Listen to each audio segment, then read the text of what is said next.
പിന്നീട് അവൻ പരിചാരകരോടൊപ്പം തീ കാഞ്ഞുകൊണ്ടിരുന്നു. ആത്മീയ മാന്ദ്യത്തിൻ്റെ സൂചനയാണ് തീ കായൽ നൽകുന്നത്.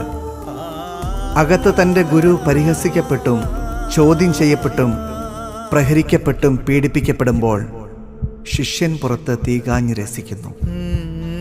അടുത്തായിരിക്കേണ്ടവൻ അകലം പാലിച്ചപ്പോൾ ഉണ്ടായ കൊടും ശൈത്യത്തിന് തടയിടാൻ ശ്രമിക്കുകയായിരുന്നു പത്രോസ്. പക്ഷേ ആ തീകായൽ അവന് ഗുണം ചെയ്തില്ല.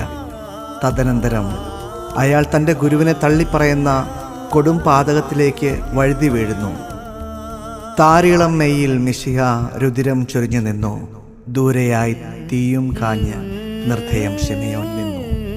കോഴി കൂകുവോളവും കർത്താവിനെ മറന്നു. ആമേൻ. നീണമണിഞ്ഞ കാൽപ്പാടുകൾ പിന്തുടർന്നു ഞാൻ വന്നു. ക്രൂശിൽ പിടയും യേശുവേ നിൻ മിഴികളിൽ നോക്കി നിന്നു.